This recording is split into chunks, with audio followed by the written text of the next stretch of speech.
সকল ক্ষমতার উৎসকে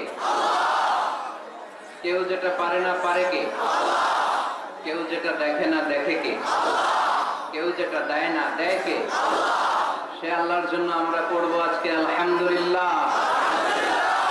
পড়েন রব্বানা লাকাল হামদ হামদান কাসীরান তাইয়িবান মুবারাকান ফীহি ইয়া রাব্বি লাকাল হামদু কামা ইয়ানবাগি লিজালালি ওয়াজহিকা ওয়া আযীমি সুলতানিকা লাকাল হামদু বিল ঈমান লাকাল হামদু বিল ইসলাম লাকাল হামদু বিল কুরআন। প্রশংসা করলাম কার? সব সময় প্রশংসা করব কার? খাওয়ার সময়, ঘুমানোর সময়, মাহফিল বন্ধ করার সময়। লক্ষ্মীপুরে মাহফিল বন্ধ বন্ধ হয় নাকি? হ্যাঁ, আপনাদের লাকসামে একটা বন্ধ হয়ে গেছে আজকে। আমাকে আলোচনা করতে দেয় নাই ওখানে। আমি পুলিশের আইজিপি আর ডিআইজি দিয়ে ফোন দিলাম আপনাদের লাকসামের এই যে থানার ওসিকে। তো ওসি বলে স্যার আমাদের হাতেও নাই, এটা একেবারে উপর থেকে নিষেধ। এরকম ঘটনা কি লক্ষ্মীপুরে ঘটে? এরা দেশে অন্যায় জুলুম অত্যাচার বন্ধ করতে পারে না, এরা তাফসীর মাহফিল বন্ধ করে দেয়।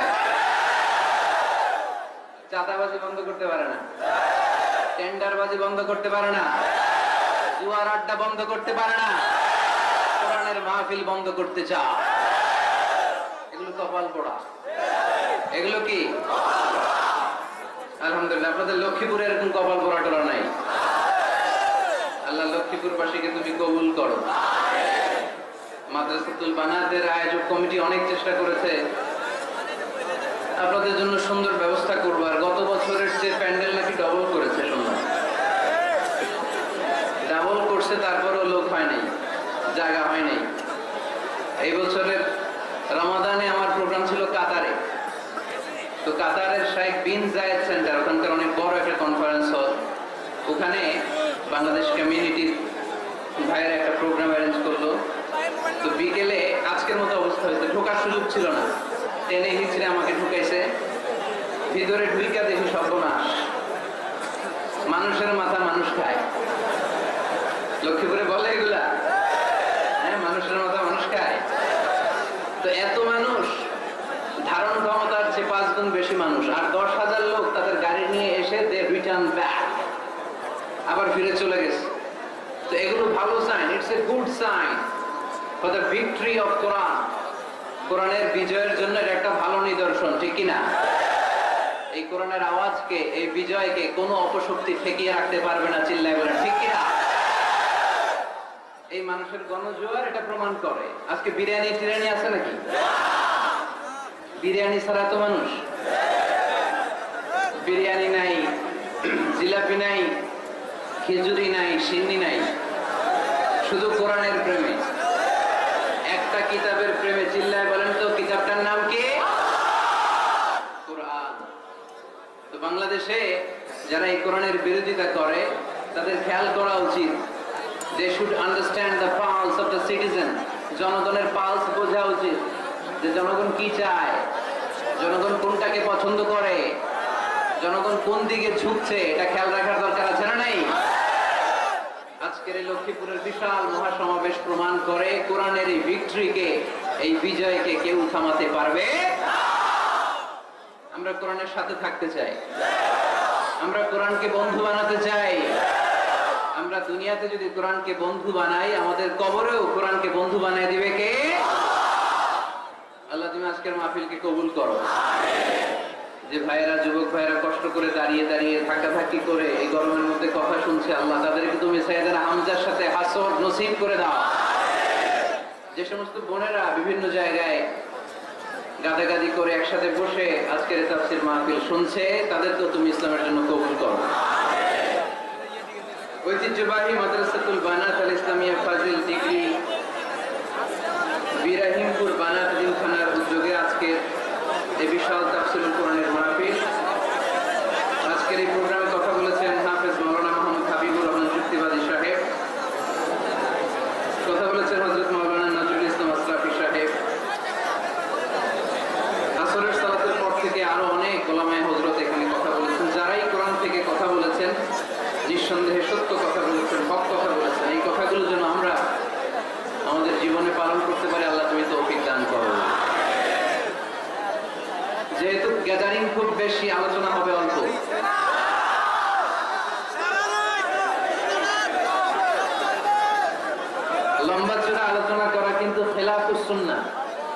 সুন্নাতের খেলাফ। বিষ্ণু ইসলাম বলেছেন, খুতাবুকুম তাবিলা ওয়া সালাওয়াতুকুম কাসীরা। কিয়ামতের আগে তোমাদের ইসলামী বক্তব্যগুলো অনেক লম্বা হয়ে যাবে আর তোমাদের সালাতগুলো খাটো হয়ে যাবে। Your Islamic lectures will be longer and your salah will be shorter. Lecture হয়ে যাবে লম্বা আর সালাত হয়ে যাবে ছোট বা খাটো। এই আলামতটা সমাজে আছে না নাই? এখন লম্বা চোরা বক্তব্য হয়, ওয়াজ শুনতে মানুষের ভালো লাগে কিন্তু নামাজ ভালো লাগে না, আছে না নাই? লক্ষ্মীপুরে নাই মনে হয়। তারপরে এত ওয়াজ এই দেশে হয়, তার সব যদি কাজে লাগতো, মানে জায়গা মতো যদি ডোজ পড়তো, তাহলে তো এদেশের মানুষ সব আল্লাহর ওলি হয়ে যেত, চোর বাটপার খুঁজে পাওয়া যেত। কিন্তু ওয়াজ যত হয় তত হেদায়েত হয় না। এর কারণ বাংলাদেশে সবচেয়ে বেশি ওয়াজ শুনে হচ্ছে এই যে মাইক ম্যান যারা আছে, এরা সবচেয়ে বেশি ওয়াজ শুনে, তাই না? সেপ্টেম্বর থেকে এদের ওয়াজ শোনা শুরু হয়েছে, কিন্তু দেখবেন অধিকাংশ মাইক ম্যান নামাজই পড়ে না। আজকের মাইক ম্যানের কথা বলতেছেন, ও পড়ে, আজকে যেটা আসছে ওটা পড়ে, কিন্তু বেশিরভাগ মাইক ম্যান কি করে না, পড়ে না নামাজ। যেটা প্রমাণ করে যে ওয়াজ যত হচ্ছে আসলে হেদায়েত তত হচ্ছে না। এর কারণ হচ্ছে অনেক কারণে মানুষ ওয়াজ শুনতে আসে। কেউ আসে স্লোগান দেওয়ার জন্য, কি দেওয়ার জন্য? কেউ আসে হুজুরের কণ্ঠ শোনার জন্য, কেউ আসে সমাবেশ দেখার জন্য। আবার যারা ওয়াজের আয়োজন করে তাদেরও নানা ধরনের প্ল্যান প্রোগ্রাম। সো হেদায়েতের জায়গাটা দিনকে দিন দুর্বল হয়ে যাচ্ছে, এই মঞ্চগুলো হেদায়েত শূন্য হয়ে যাচ্ছে। একটা সময় ছিল এত ক্যামেরা ছিল না মাহফিলে, ঠিক কিনা? এখন শত শত ক্যামেরা চলে আসে। আমরা রাতে যেই কথা বলি ফজরের আগে ওইটা পাবলিশ হয়ে যায়, ঠিক কিনা? যেখানেই যাই আমার ধরে বলে, হুজুর আপনার ইউটিউবে দেখছি। কই দেখছে? আপনারা দেখছেন নাকি? আপনারাও দেখছেন? তো এটা সহজ হয়ে গেছে কোরআনের কথা বলা।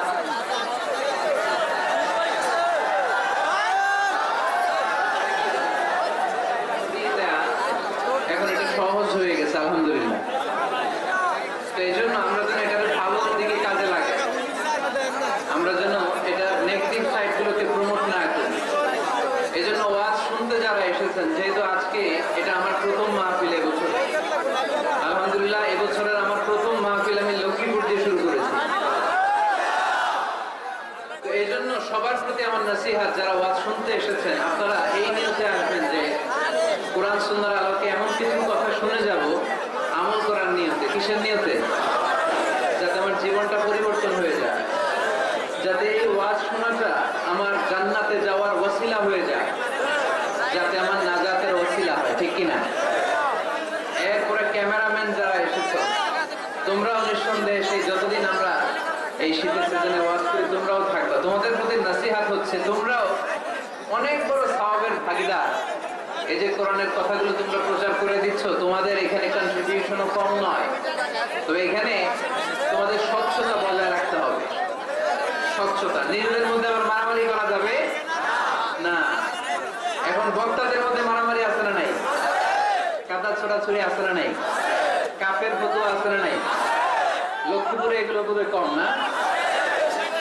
তো এক আলেম আরেক আলেমকে দেখতে পারে, একজন আরেকজনের জনপ্রিয়তায় জেলাসি ফিল করে, প্রতিহিংসা করায়।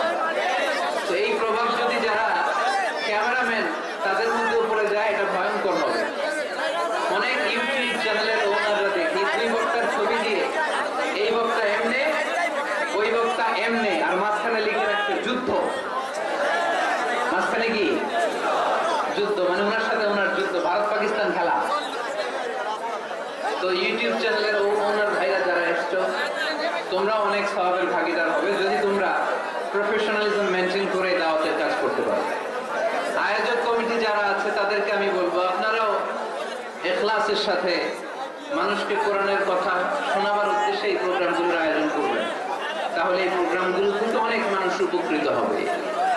আর সম্মানিত ওলামায়ে কেরাম যারা এই শীতের মৌসুমে কথা বলবেন, তাদের কাছেও আমি বিনীত অনুরোধ জানাই, অন্যের পিছনে লেগে থাকবেন না। আপনার জীবনের সবচাইতে দামি বিষয় হচ্ছে আপনার সময়। আমাদের জীবনের সবচাইতে দামি জিনিস কি? আমাদের সময়। তো আপনার সময়টাই যদি আল্লাহর দেয়া, স্রষ্টার দেয়া সবচেয়ে দামি সময় যদি আপনি অন্যের পিছনে লাগিয়ে ফেলেন, তো নিজের কল্যাণ করবেন কখন? এজন্য সম্মানিত ওলামায়ে কেরামদের বলবো, আমরা যেন বেশি বেশি স্টাডি করে কোরআন সুন্নাহর আলোকে মানুষকে কথা শোনাতে পারি, যাতে করে লোকজন উপকৃত হয়।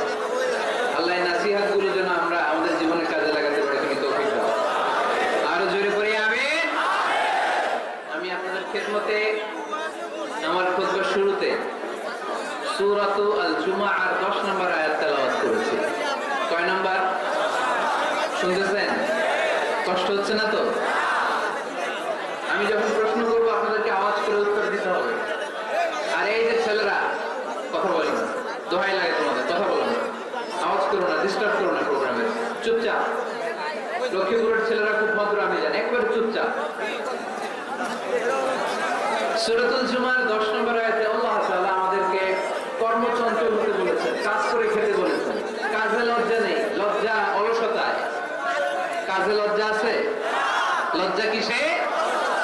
অলসতায়, অকর্মণ্যতায়, লেজিনেস খুব খারাপ। কিন্তু অ্যাক্টিভ হওয়া, এনার্জেটিক হওয়া, এটা নবীদের সুন্নাহ, ঠিক কি না? তো এই আয়াতের মাধ্যমে আল্লাহ তাআলা গোটা বিশ্বের মানুষদেরকে কাজের প্রতি উৎসাহিত করেছেন। আল্লাহ বলেছেন, ফাইদা কুদিয়াতিস সালাতু ফান্তাশিরু ফিল আরদ ওয়াবতাগু মিন ফাদলিল্লাহ। যখন সালাত শেষ হয়ে যায়, তখন তোমরা জমিনে ছড়িয়ে পড়ো, প্রত্যেকে প্রত্যেকের ওয়ার্ক প্লেসে চলে যাও, কাজ করো। ওয়াবতাগু মিন ফাদলিল্লাহ, আর আল্লাহর দেয়া ফজল তালাশ করো, রিজিক তালাশ করো। মসজিদের ভিতরে রিজিক আছে? কথা কয় না। মসজিদে গেলে কি টাকা পাওয়া যায়? খাওয়া পাওয়া যায় না। খাবার উৎপন্ন করতে হয় মসজিদের বাইরে, এ জমিনে। মসজিদে গেলে রহমত পাওয়া যায়।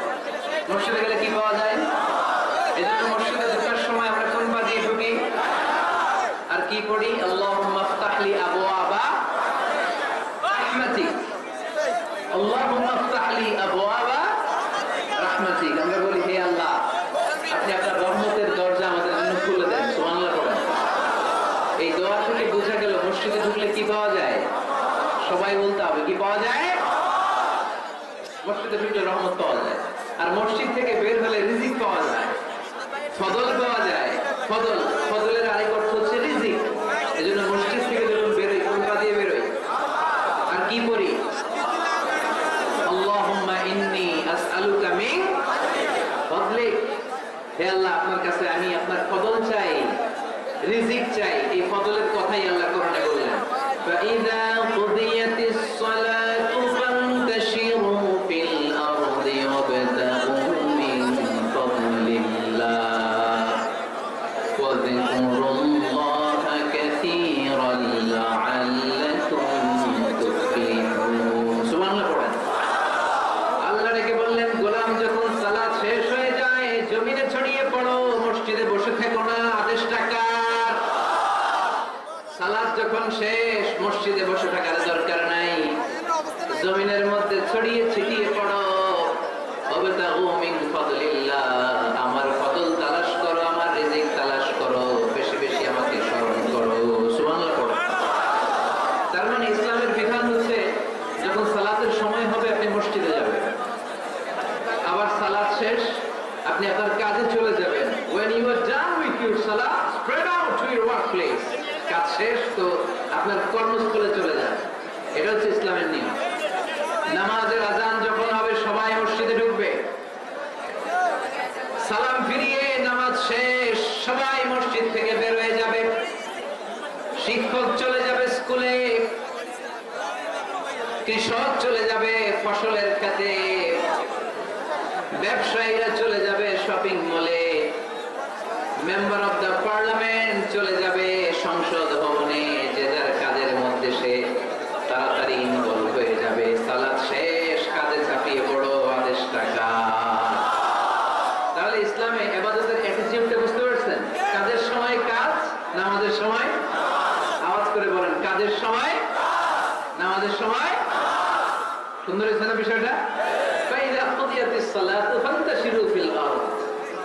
যখন তোমাদের সালাত শেষ তখন জমিনে ছড়িয়ে পড়ো। জমিনটাকে আল্লাহ আমাদের জন্য উর্বর বানিয়েছেন। জমিনে বীজ রোপণ করে দিলেই এখানে ফসলের ব্যবস্থা করে দেয় কে? ওয়াল্লাযী জাআলা লাকুমুল আরদা যালুলান ফামশু ফী মানাকিবিহা ওয়া কুলু মিন রিজকিহি ওয়া ইলাইহিন নুশুর। তিনি তো এমন সত্য যিনি তোমাদের জন্য জমিনটারে ফ্ল্যাট বানিয়ে দিয়েছেন, সমতল বানিয়ে দিয়েছেন।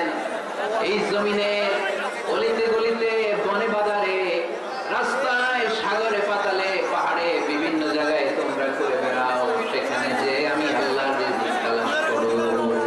সুবহানাল্লাহ।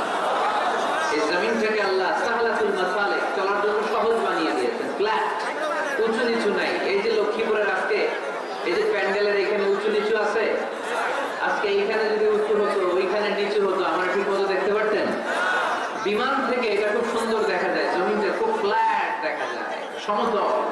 এই সমতল হওয়ার কারণে এখানে চাষাবাদের সুযোগ সুবিধা করে দিয়েছে কে? তাহলে বোঝা গেল এই জমিনটা সমতল এবং উর্বর, ভেরি ফার্টাইল ল্যান্ড। আমাদের সালাত শেষ আমরা কাজে চলে যাব, আবার আজান হলে মসজিদে ঢুকে যাবে। এটাই হচ্ছে ইসলামের নিয়ম। সাইয়েদনা ওমর ফারুক যখন মসজিদে নববীর ইমাম, তিনি ইয়ামান দেশের কিছু লোকদের সাথে সাক্ষাৎ করলেন। কোন দেশের? ইয়ামান, যুদ্ধ বিধ্বস্ত একটা দেশ। প্রাচীন নগরী হাদরামাউত, বাগলাবাক, এই ইয়ামান দেশের কিছু লোকের সাথে তিনি সাক্ষাৎ করলেন। তারা গোল হয়ে বসে থাকে, নামাজের পরে যায় না, বসে বসে সুবহানাল্লাহ পড়ে, আলহামদুলিল্লাহ পড়ে জিকির করে। ওমর ফারুক ভাবলেন দেখি পরের ওয়াক্তে কি হয়। উনি আসরের নামাজে ইমামতি করতে আসলেন, এসে দেখলেন ইয়ামানের লোকেরা মসজিদের বারান্দায় আশেপাশে বসে আছে, সবাই যায়, এরা যায় না। মাগরিবের সালাতে উনি ইমামতি করতে আসলেন, ওমর ফারুক নামাজ শেষ করে দেখলেন সবাই চলে যায়, কিন্তু ইয়ামানের লোকগুলো যায় না। এশার সালাত পর্যন্ত তিনি ওয়েট করলেন। এশার নামাজ পড়ে চলে যাওয়ার সময় ওমর ফারুক দেখলেন সবাই নামাজ পড়ে কাজে চলে যায়, কিন্তু ইয়ামান দেশের লোকগুলো যায় না। ওমর ফারুক বললেন, মা বালুকুম মা খাতবুকুম, ঘটনা কি? কি হয়েছে তোমাদের? সবাই নামাজ পড়ে চলে যায়, কাজে যায়, তোমরা যাও না কেন? এখানে কি করো? ইয়ামানিরা বলতে শুরু করলো, নাহনু আল মুতাওয়াক্কিলুনা আলাল্লাহ, আমরা এখানে আল্লাহর উপর তাওয়াক্কুল করে বসে আছি। ওমর ফারুক অবাক হলেন, আনতুম আল মুতাওয়াক্কিলুনা ফিল্লাহ, তোমরা আল্লাহর উপর তাওয়াক্কুল করে বসে আছো? তো এই যে সারাটা দিন খাটতি বেড়ে এখানে বসে থাকলে তোমাদের খাবার আসে কোত্থেকে? উপার্জন হয় কি করে? ইনকাম আসে কোত্থেকে? রুজি রুটি হয় কোত্থেকে? ইয়ামানি লোকগুলো বললো, আমরা এখানে বসে বসে জিকির করি, তেলাওয়াত করি, বুজুর্গের মতো বসে থাকি, আমাদের বুজুর্গিয়া জিকির দেখে আশেপাশের লোকেরা এসে আমাদেরকে খাবার দিয়ে যায়। ওমর ফারুক বললেন, সর্বনাশ, তাইলে তো তোমরা আল মুতাওয়াক্কিলুনা ফিল্লাহ নও, তোমরা হচ্ছে আল মুতাওয়াক্কিলুনা আলা বা'দিকুম বা'দা, একে অপরের উপর নির্ভরশীল। যারা প্লেটে করে খাবার নিয়ে আসে তোমরা তাদের উপর তাওয়াক্কুল করছো, কারণ তারা যদি প্লেট ভরে খাবার নিয়ে আসে তোমাদের পেটে কোনো দানা পানি পড়বে না। তোমরা আল্লাহর উপর মুতাওয়াক্কিলুনা আলাল্লাহ নও, তোমাদের সাধ্যের সবটুকু করার পরে তারপরে তোমরা তাওয়াক্কুল করবে। কি সুন্দর ইসলাম! এক সাহাবী বললেন, ইয়া রাসূলুল্লাহ, আমি উটে চড়ে এসেছি, তো আপনি যে আমাদেরকে তাওয়াক্কুলের ওয়াজ করেছেন, আমি উটের রশিটা গাছের মধ্যে না বেঁধে যদি শুয়ে থাকে আল্লাহর উপর তাওয়াক্কুল করি, উটটা থাকবে না? বিষ্ণু বললেন, না, তোমার উট থাকবে না, আগে রশি দিয়ে উটটা বাঁধো, ইআকিলহা সুম্মা তাওয়াক্কাল আলাল্লাহ, আগে টাইট করে রশি দিয়ে গাছের সাথে উটের রশিটা বাঁধো, এরপর আল্লাহর উপর তাওয়াক্কুল করো। এটার নাম তাওয়াক্কুল। চিল্লায় বলেন ঠিক কিনা? আপনার পার্টটা আপনার করতে হবে, আপনার যে রোল, এই রোলটা প্লে করতে হবে। আপনার সর্বোচ্চটুকু করার পরে আমরা তাওয়াক্কুল করি একজনের উপর। চিল্লায় বলেন তিনি কে?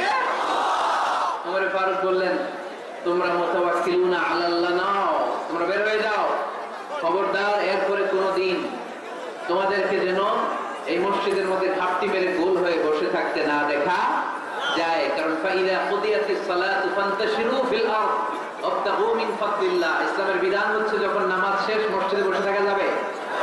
চিল্লায় বলেন বসে থাকা যাবে? যাবে না। সর্বোচ্চটুকু করে তারপরে আপনাকে বের হয়ে যেতে হবে। প্রতিদিন সকালবেলা পাখির বাসা থেকে দেখবেন পাখিগুলো খালি পেটে বের হয়ে যায়। আপনাদের এই এলাকায় পাখির বাসা আছে? কি পাখির বাসা আছে? সব পাখি আছে? তো সকালবেলা দেখবেন পাখির বাসা থেকে পাখিগুলো খালি পেটে বের হয়ে যায়, বিকেল বেলায় পাখিগুলোর ওদর ফুর্তি করে পেট ভর্তি করে আবার পাখির নিড়ে ফিরিয়ে দেয় কে? কারণ পাখিগুলো তাওয়াক্কুল করেছে কার উপর? পাখিগুলো তাওয়াক্কুল করে যদি পাখির নিড়েই বসে থাকতো ওদের পেটে খাবার আসতো? কথা বলেন। বিষ্ণু এটাই বললেন, তোমরা যদি পাখির মতো তাওয়াক্কুল করো, মানে আল্লাহর উপর তাওয়াক্কুল করে জমিনে বের হয়ে যাও, তোমাদেরও রিজিকের দায়িত্ব নিয়ে নিবে কে? সকালবেলা প্রতিটা পাখি না খেয়ে বের হয়ে যায়, একটা পাখির পেটের ভেতরে কোনো দানা পানি নাই, কিন্তু আল্লাহর উপর তাওয়াক্কুল করে পাখিগুলো যখন বের হয়ে যায় বিকেল বেলা পেট ভর্তি করে ওদর ভর্তি করে আবার পাখির নিরে পাখিগুলো ফিরিয়ে দেয় কে? পাখিগুলোকে আমাদের মতো খাবার জমা করে রাখতে পারে? আমরা তো 7 দিনের বাজার একবারে করে ফ্রিজে রাখি, পাখিদের ফ্রিজ আছে না? আছে। আমাদের অতিরিক্ত টাকা হলে আমরা ব্যাংকে ব্যালেন্স করে রাখতে পারি, অ্যাকাউন্ট করে রাখতে পারি, পাখিরাও তো অ্যাকাউন্ট করে রাখে না? না, প্রতিদিন না খেয়ে বের হয়। কালকে ওই পাখিটা কি খাবে, কোন জায়গা থেকে তার রিজিকের ব্যবস্থা হবে আল্লাহ ছাড়া কেউ জানে। এটার নাম তাওয়াক্কুল। এটার নাম কি? আমাদের সাধ্যে, আমাদের ক্যাপাসিটি, আমাদের ক্যাপাবিলিটি সবটুকু করে আমরা তাওয়াক্কুল করি একজনের উপর। চিল্লায় বলেন তিনি কে? এজন্য ইসলাম আমাদেরকে শিখায় সালাত যখন শেষ বের হয়ে যাও, কাজে নেমে পড়ো। কাজে কোনো লজ্জা নাই, পরিশ্রমে কোনো লজ্জা আছে? যিনি রিক্সা চালায় এতে তার কোনো লজ্জা আছে? দিনমজুর, কুলি, ঠেলা গাড়ি চালায়, ছোট্ট ব্যবসা করে, এতে কোনো লজ্জা আছে? লজ্জা নাই। খেয়াল রাখবেন, লজ্জা হচ্ছে অলসতায়। লজ্জা কিসে? বিষ্ণু ইসলাম বলেছেন, মা আকালা আহাদুন তাআমান কাত্তু খায়রুম মিন আন ইয়াকুলা মিন আমালি ইয়াদি। নিজ হাতে উপার্জিত খাবারের চেয়ে, অর্থের চেয়ে শ্রেষ্ঠ খাবার পৃথিবীর কোন মানুষ কোনদিন ভক্ষণ করে নাই। চিল্লায় কোন সুবহানাল্লাহ। শ্রেষ্ঠতম খাবার নিজ হাতে উপার্জিত খাবার, ঘাম জড়িয়ে যে অর্থ উপার্জন করা হয়, যে ইনকাম করা হয়, এটা হালাল। আর হালাল খেয়ে দোয়া করলে কবুল করে কে? এজন্য খেটে খাওয়া মানুষ, শ্রমজীবী মানুষ আর মেহনতি মানুষদেরকে বিশ্বনবী খুব ভালোবাসতেন। তারা বিশ্বনবীর বন্ধু আর বিশ্বনবী ছিল তাদের বন্ধু। সুবহানাল্লাহ পড়েন। এত ভালোবাসতেন বিশ্বনবী খেটে খাওয়ার মেহনতি মানুষদেরকে। সব সময় বিষ্ণু ইসলাম তাদের জন্য দোয়া করতেন। এই জন্য যারা খেটে খায় তারা কপালওয়ালা, তারা মুস্তাজাবুদ দাওয়া। তারা কি? মুস্তাজাবুদ দাওয়া মানে এমন ব্যক্তি যে ব্যক্তি দোয়া করতে দেরি হয় কিন্তু দোয়া কবুল হতে দেরি হয় না। আপনারা এখানে ব্যবসা করেন কে কে? দেখি তো, হাত তুলেন তো। ব্যবসা, মাশাআল্লাহ, অনেক ব্যবসায়ী আছে তো দেখি। আচ্ছা, হাত নামান। চাকরি করেন কে কে? চাকরি, চাকরি তো অনেক করে দেখি। হাত নামান। প্রবাসী, ছুটিতে দেশে আসছেন। হুজুর আমি আছি, কই? আপনি দেখতে আসছেন? মাশাআল্লাহ। কোন দেশে থাকেন? সৌদি আরব। আলহামদুলিল্লাহ। সৌদিতে ভালো লাগে নাকি সৌদি স্বপ্নের দেশ, খাটতে খাটতে জীবন শেষ? ইনশাআল্লাহ। আচ্ছা, ইউনিভার্সিটির স্টুডেন্টরা তো কারা কারা দেখি? মাশাআল্লাহ। হাত নামাও। ক্লাস 5 থেকে ইন্টারমিডিয়েট পর্যন্ত পড়াশোনা করতেছো অথবা দাখিল আলিম পর্যন্ত, কারা কারা দেখি? মাশাআল্লাহ। হাত নামাও, হাত নামাও। একবারও যারা হাত তোলেন না এবার তারা হাত তোলেন। আপনারা কি করেন?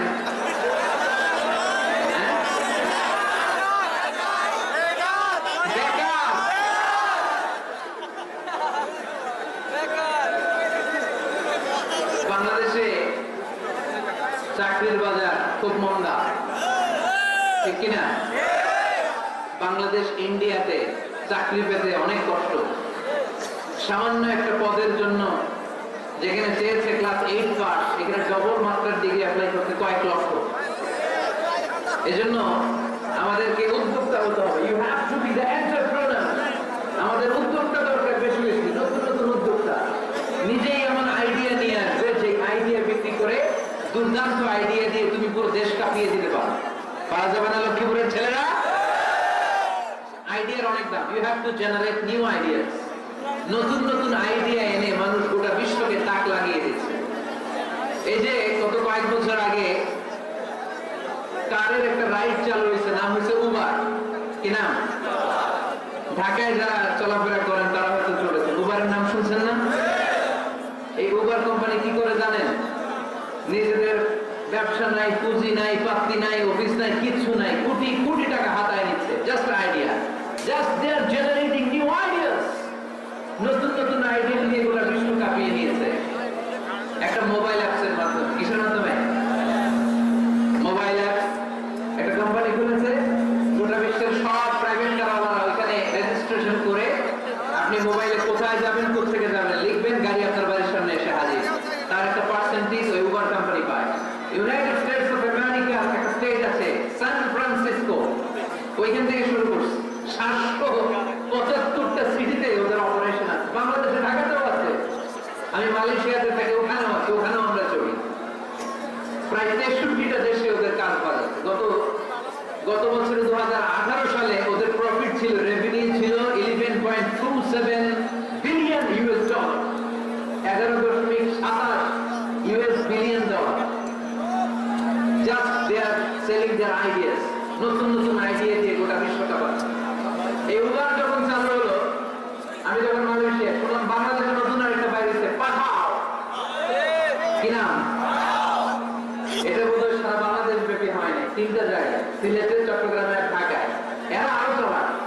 বাংলাদেশের ছেলেপেলেদের মাথায় চিকন চিকন অনেক বুদ্ধি। এরা ভাবলো এই উবার দিয়ে আমরা কত আগাবো, আমাদের গাড়ি আরো ছোট করতো। এরা মোটরসাইকেল রাইড দেওয়া শুরু করছে। জ্যামের শহর ঢাকা, চিপা চাপা দিয়া এরা আপনারা নিয়ে জায়গা মতো পৌঁছায় দেবে। এই যে উবারের পরে আমাদের ছেলেরা বানাইলো পাঠাও। এরপরে কত কিছু বানাচ্ছে ছেলেপেলেরা, আমি দেখুন দেখে অবাক। রকমারি.com নাম শুনছো?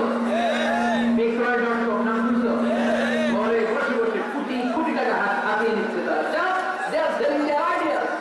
যেহেতু আমাদের চাকরি কম, ওই চাকরির বাজারে আমরা লাইন দিতে চাই না। আমাদের মেধাকে খাটিয়ে খাটিয়ে আমরা নতুন তরুণ উদ্যোক্তা বানাতে চাই। চিল্লা বলো ঠিক কিনা? উদ্যোক্তা যত বাড়বে ততই দেশের কল্যাণ হবে। মানুষ তাদের আইডিয়াকে কাজে লাগিয়ে গোটা বিশ্বকে তাক লাগিয়ে। আমরা আমাদের সমতল ভূমিতে চাষ করতে চাই না। মালয়েশিয়াতে একটা এলাকা আছে ক্যামেরন আইল্যান্ড, ওরা পাহাড়ের মধ্যে চাষাবাদ করে গোটা মালয়েশিয়ার খাদ্যদ্রব্যের অভাবকে মুক্ত করে দিয়েছে। পাহাড়ের মধ্যে ওখানে ফুলের বাগান, ক্যামেরন আইল্যান্ড, প্রায় 6000 ফিট ঠান্ডা। এই ঠান্ডা পাহাড়ে হিমস্রাক এরিয়াতে মালয়েশিয়ার এই ক্যামেরন আইল্যান্ডে ওখানে আছে ফুলের বাগান, আছে ফলের বাগান, আছে চায়ের বাগান। ওখানে মধু চাষ হয়, ওখানে শাকসবজি চাষ হয়, ওখানে অনেক কিছু চাষাবাদ হয়। ওই ফলমূল শাকসবজি দিয়ে গোটা মালয়েশিয়া 14টা স্টেটে যত শাক সবজি ফলমূল আছে ওরা আঞ্জাম দেয়। আর আমরা আমাদের সমতল ভূমিতে চাষ করতে চাই না। আমরা চাষাবাদকে খুব লজ্জা মনে করি। এটা ভুল আইডিয়া। আমাদের যে এলাকা যে জিনিসের জন্য বিখ্যাত ওইটাকে আমাদের ব্র্যান্ডিং করতে হবে। লক্ষ্মীপুর কিসের জন্য বিখ্যাত? নারিকেল সুপারি। নারিকেল সুপারিতে পৃথিবীর কত মানুষ, ইন্দোনেশিয়ান লোকেরা মুড়ির মতো খায় নারিকেল সুপারি। এইটাকে আমাদের ব্র্যান্ডিং করতে হবে। যেটা আছে, যে এলাকা যে পণ্যের জন্য বিখ্যাত ওইটা আমাদের ব্র্যান্ডিং করতে হবে। আমাদের আদমদের জুনের বন্ধ না, খাওয়ানি জুনের বন্ধ। আমাদের পাট শিল্পকে ধ্বংস করে দিয়ে ইন্ডিয়া এখন ওই কটনের পাঞ্জাবি বানায়, জুট কটনের পাঞ্জাবি আছে না নাই? পুরো বাংলাদেশের মার্কেট এই জুট কটনের পাঞ্জাবি দিয়ে খাইলাম। আমাদের বাংলাদেশের পাট দিয়ে দিয়ে আমরা মিহি পাঞ্জাবি বানাতে পারতাম, গোটা বিশ্বকে, বিশ্ব বাজারকে আমরা দখল করে নিতে পারতাম। ঠিক না? এই জন্য আমাদেরকে নতুন নতুন আইডিয়া জেনারেট করতে হবে। চাকরির পিছনে বসে থাকলে চলবে না। আর আজান যদি হয়ে যায় ছুটে যাবো মসজিদে, আর নামাজ শেষ হলে আমরা আমাদের কাজের দিকে চলে যাবো। চিল্লা বলেন ঠিক কিনা? সেটাই করবো আমরা ভালোভাবে করবো। আল্লাহ বলেছেন লিয়াবলুয়াকুম আইয়ুকুম আহসানু আমালা। লক্ষ্মীপুরের ভাইয়েরা আওয়াজ করে উত্তর দেন, আওয়াজ করে উত্তর দিতে হবে। জান্নাতে যেতে হলে 100 কত নম্বর পেতে হবে? হ্যাঁ, হয় নাই 51। কি নাম তোমার? হ্যাঁ, ছড়া। জান্নাতে যেতে হলে 100 আমার দরকার 51। 100 কত লাগবে? তো আম্মা মান সাকুলাত মাওয়া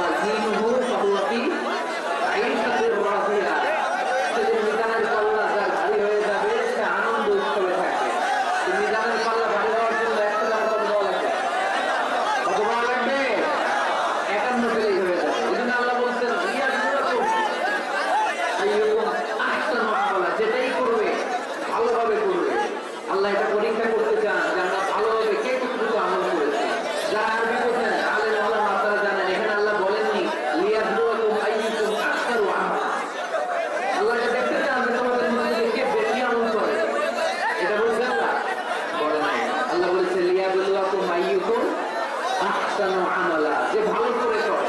এজন্য আমরা যাই করি না কেন কি করে করব? আওয়াজ করে বলতে হবে, কেমন করে করব? যে কোনো কাজ করো না ভাই, যে কোনো কাজ করো, তা যেন হয় সবার চেয়ে সবচেয়ে সুন্দর। করেন, যে কোনো কাজ করো না ভাই, যে কোনো কাজ করো, তা যেন হয় সবার চেয়ে সবচেয়ে সুন্দর। করেন, যে কোনো কাজ করো না ভাই, যে কোনো কাজ করো, তা যেন হয় সবার চেয়ে সবচেয়ে সুন্দর। হোক না সেটা পড়ালেখা, রঙের ভাষায় ছবি আঁকা। পড়েন, হোক না সেটা পড়ালেখা, রঙের ভাষায় ছবি আঁকা, হোক না সেটা সামান্য কাজ কিংবা মহত্তর, তা যেন হয় সবার চেয়ে সবচেয়ে সুন্দর। যে কোনো কাজ করো না ভাই, যে কোনো কাজ করো, তা যেন হয় সবার চেয়ে সবচেয়ে সুন্দর। চিৎকার করে বলেন ঠিক কিনা? আমরা যেটাই করি না কেন এটা ভালো করে করার দরকার আছে না নাই? এজন্য কাজে আর শ্রমে কোনো লজ্জা নাই।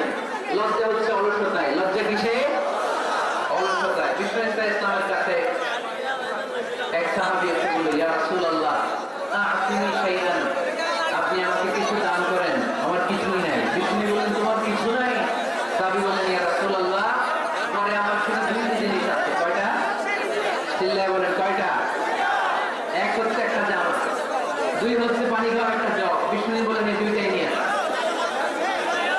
বিশ্বনবীর কথা শুনে ওই সাহাবী ঘর থেকে জামা নিয়ে আসলেন, পানি খাওয়ার জগ নিয়ে আসলেন।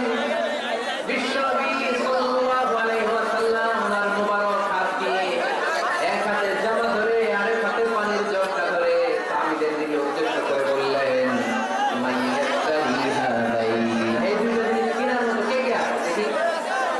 কয়জন হাত তুলবে? বিশ্বনবী বললেন, কত দিয়ে কিনবা? এক সাহাবী বলে, ইন্নী আশতারি হিবা বিদিরহাম, ও নবী যদিও এগুলো আমার দরকার নাই, কিন্তু আপনি যেহেতু নিলামে ডাক তুলেছেন, ইয়া রাসূলুল্লাহ ইয়া হাবিবাল্লাহ, আপনার সম্মানে আমি এক দিরহাম দিয়ে জিনিস কিনে নেব। এক দিরহাম, একটা জামা, একটা পানি খাওয়ার জগ, দাম কত? এক দিরহাম। বিষ্ণু বললেন, না এক দিরহাম তো অনেক কম হয়ে যায়, মাইয়াজিদু আলা যালিক, এর চেয়ে বেশি দামে কে কিনবা? আরেক সাহাবী হাত তুলে বলতে লাগলেন, ইয়া রাসূলুল্লাহ ইয়া হাবিবাল্লাহ ওয়া ইন্নী আশতারিহিমা বিদিরহামাইন, আমি এই জামাটার পানি খাওয়ার জগটা এক দিরহাম নয়, দুই দিরহামের বিনিময়ে কিনতে চাই। বিষ্ণু ইসলাম ওই সাহাবাকে দিয়ে দিলেন, দিয়ে দুই দিরহাম নিয়ে, যে লোকটা ভিক্ষা করতে এসেছিল তার হাতে দুই দিরহাম দিয়ে বললেন, যাও এক দিরহাম দিয়ে ঘরে খাবার কিনে দিয়ে আসে, আরেক দিরহাম দিয়ে একটা কুঠার কিনে নিয়ে আসে। শুনতেছেন? কি কিনে নিয়ে আসো? কুঠার দিয়ে কি করে? গাছ কাটে। ওই সাহাবী কুঠার কিনে নিয়ে আসার পরে বিশ্বনবী নিজ হাতে কুঠারের মধ্যে একটা কাঠের হাতল লাগাই দিলেন। আল্লাহু আকবার। হাতল ছাড়া কুঠার ইউজ করা যাবে? বিশ্বনবী নিজ হাতে ওই কুঠারের ভেতরে একটা হাতল লাগাই দিলেন আর বললেন, লা উরিদু আন আরাকা 15 আইয়াম, এই কুঠার নিয়ে জঙ্গলে যাও, গায়ে অনেক শক্তি আছে, কাঠ কাটো, এই কাঠ কেটে বাজারে বিক্রি করো, সামনের 15 দিন যেন আমি আমার চোখের সামনে তোমার না দেখি। বিশ্বনবীর পরামর্শ অনুযায়ী কুঠার নিয়ে ওই সাহাবী জঙ্গলে চলে গেলেন। কাঠ কেটে বাজারে বিক্রি করতে করতে 15 দিন পরে 10 দিরহাম নিয়ে বিশ্বনবীর দরবারে হাজির হয়ে গেলেন। 10 দিরহাম নিয়ে বিশ্বনবীর কাছে হাজির হয়ে গেলেন। সাহাবী বললেন, ইয়া রাসূলুল্লাহ এখন আর আমার ভিক্ষা করা লাগে না, আমার গায়ে অনেক শক্তি আল্লাহ দিয়েছে, আই এম ভেরি এনার্জেটিক, আপনার দেয়া বরকতের কুঠার দিয়ে আমি কাঠ কেটে কেটে স্বাবলম্বী হতে শুরু করেছি। সুবহানাল্লাহ পড়েন। আমি এখন 10 দিরহামের মালিক। বিষ্ণুই বললেন, লা আইয়াহতাসিবা আহাদুকুম হুজমাতান আলা যাহরিহি খায়রুম মিন আইয়াসআলা শাইআন ফায়াউতিয়াহু আও ইয়ামনাহু, যাদের গায়ে শক্তি আছে তারা ভিক্ষা না করে কাঠ কেটে পিঠে সেই বোঝা নিয়ে বাজারে বিক্রি করা অনেক ভালো। কারণ কারো কাছে যদি তুমি হাত পাততে দিতেও পারে, নাও দিতে পারে, আর কষ্ট করলে কষ্ট কোনোদিন বৃথা যায় না। চিল্লায় বলেন ঠিক কিনা? বিষ্ণু ইসলামের অনুপ্রেরণায় এই সাহাবা অল্প কিছুদিনের ব্যবধানে স্বাবলম্বী হয়ে গেছে। What is the moral of the story? আমাদের কি শিক্ষা? লেসন নাম্বার 1, বিশ্বনবী চাইলেই ওই 2 দিরহাম দিয়ে বলতে পারতো যাও খাবার দাবার কিনে ফ্যামিলিকে দিয়ে আসো। সে ওই 2 দিরহাম নিয়ে খাবার দাবার কিনে ফ্যামিলিকে খাইয়ে রাত্রে আবার ভিক্ষায় নামতো। কথা কম, রাত্রে কি করতো? ভিক্ষায় নামতো। বিশ্বনবী সাল্লাল্লাহু আলাইহি ওয়াসাল্লাম তাকে কাজ করে খাওয়ার জন্য উৎসাহ দিলেন। পাশাপাশি বিশ্বনবী সাল্লাল্লাহু আলাইহি ওয়াসাল্লাম পার্মানেন্ট সলিউশন দিলেন। এজন্য পার্মানেন্ট সলিউশনের ব্যবস্থা করতে হবে। অনেকে আমরা যাকাত দেই, যাকাতের শাড়ি দেই, যাকাতের লুঙ্গি দেই, আছে না নাই? লক্ষ্মীপুরে এরকম দেয় নাকি? কি দেয়? গাড়ি গাড়ি দেয়, শাড়ি না। যাকাতের শাড়ি, যাকাতের লুঙ্গি বলতে কোনো কথা ইসলামে নেই। এগুলো খুব কম দামি শাড়ি, যাদেরকে এগুলো দেওয়া হয় তাদেরকে অপমান করা হয়, ঠিক কি না? আল্লাহ বলেছেন ওয়ালাকাদ কাররামনা বানি আদম, I have dignified the status of the sons of Adam। আমি আদমের সব সন্তানদেরকে সম্মানিত করেছি। সুবহানাল্লাহ বলেন। আপনাদের যে সম্মানিত কেউ আছে? মানুষের যে সম্মানিত গোটা বিশ্বে আর কোন মাখলুকাত আছে? নাই। এজন্য যাকাতের শাড়ি দেওয়া যাবে না, যাকাতের লুঙ্গি দেওয়া যাবে না। যাকাতের শাড়ি আপনারা দেখছেন? এটা একবার ধোয়ার পরে দ্বিতীয়বার পরা যায় না।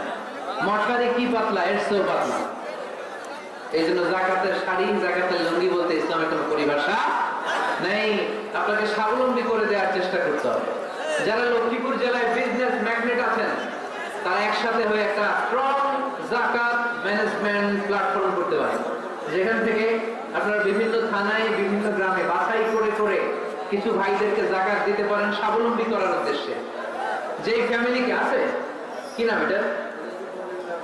পল্লী উন্নয়ন ক্লাব। মাশাআল্লাহ, যাকাত ফান্ড দিয়ে বিদেশে লোক পাঠায়। এর চেয়ে সুন্দর পদ্ধতিতে যাকাত বিতরণ আর হতে পারে? যেই লোকটাকে, যেই ছেলেটাকে বিদেশে পাঠানো হয়েছে, ওই ফ্যামিলিটা আর কোনদিন যাকাতের শাড়ি নেওয়ার জন্য লাইনে দাঁড়াবে? যেই ছেলেটাকে ওনারা অস্ট্রেলিয়ান গাভী কিনে দিছে, দুধ বিক্রি করে যেই ফ্যামিলিটা স্বাবলম্বী হতে শুরু করেছে, তারা আর কোনদিন যাকাতের লাইনে যেয়ে দাঁড়াবে না। এজন্য যাকাত দিতে হবে স্বাবলম্বী করার জন্য। ইসলাম আমাদেরকে এটাই শিখিয়েছে, কাজ করে খেতে হবে। কাজে লজ্জা নেই, লজ্জা হচ্ছে অলসতায়। লজ্জা কিসে? আজকের আলোচনা থেকে এটা মুক্ত করে নিতে হবে। কাজে লজ্জা নেই। লক্ষ্মীপুরের ইয়াংস্টারেরা শ্রমে লজ্জা নেই, পরিশ্রমে লজ্জা নেই, লজ্জা অলসতায়। লজ্জা কিসে? আরো জোরে। নবীরা কি এমনি এমনি বসে বসে খাইছে? কঠিন পরিস্থিতিতেও নবীরা পরিশ্রম করে উপার্জন করা লেগেছে, ঠিক কি না? সাইয়েদানা মারিয়াম আলাইহিস সালাম, যার নামে আল্লাহ তাআলা কোরআনে একটা সূরা দিলেন, উনি পৃথিবীতে এমন একজন মহিয়সী নারী, যেই নারীর গর্ভে, যেই নারীর পেটের ভেতরে স্বামীর স্পর্শ ছাড়া সন্তান দিয়েছে কে? সাইয়েদনা ঈসা আলাইহিস সালাম পেটে আসলেন। মারিয়াম আলাইহিস সালাম লজ্জা পেলেন। হায় হায়, কেমন করে এলাকাবাসীদের কাছে আমি আমার মুখ দেখাবো? বিয়ে করি নাই, স্বামী নাই, বিয়ে হয় নাই, স্বামী নাই, কিন্তু পেটে সন্তান চলে এসেছে। হায় হায়, এলাকায় কেমনে মুখ দেখাবো? লজ্জায় পড়ে মারিয়াম আলাইহিস সালাম এলাকা থেকে চলে গেলেন। কি অবাক করা কাণ্ড! বাচ্চা ভূমিষ্ঠ হওয়ার জন্য, বড় হওয়ার জন্য 6 মাস 7 মাস লাগে নাই, পেটে বাচ্চা আসার সাথে সাথে বাচ্চাটারে বড় করে দিয়েছে কে? সাইয়েদাতুনা মারিয়াম আলাইহিস সালাম এবার বসে বললেন, বুঝতে আরম্ভ করলেন প্রেগন্যান্সির পেইন উঠেছে। হঠাৎ করে পেট থেকে বাচ্চা ভূমিষ্ঠ হয়ে যাওয়ার পরে উনি কাঁপতে আরম্ভ করলেন। ক্ষুধার চোটে খাবার কিছু নাই, সামনে ঝর্ণা, উপরে একটা খেজুর গাছ। সাইয়েদনা ঈসা আলাইহিস সালামকে কোলে নিয়ে মারিয়াম আলাইহিস সালাম মনে মনে ভাবে, হায় রে, কেউ যদি একটু খেজুর পেড়ে দিত, এই ক্ষুধার মুহূর্তে আমি খেজুর খেয়ে পেটের ক্ষুধা নিবারণ করতাম। রব্বুল আলামিন মারিয়ামকে উদ্দেশ্য করে আয়াত নাযিল করে দিলেন, ওয়া হুজ্জি ইলাইকি বিজিযইন নাখলাতি তুসাকিত আলাইকি রাতাবান জানিয়া। কুরআন সাক্ষী, হুজ্জি ইলাইকি বিজিযইন নাখলা, এর মানে হচ্ছে মারিয়াম, কেউ পেড়ে দিবে না, একটু কষ্ট করে হাতটা উঁচু করে খেজুরের ডালা ধরে ঝাঁকুনি মারো, টসটসে কাঁচা পাকা খেজুর নিচের দিকে পড়বে, তারপর তুমি তুলে খাবে। সুবহানাল্লাহ পড়ে।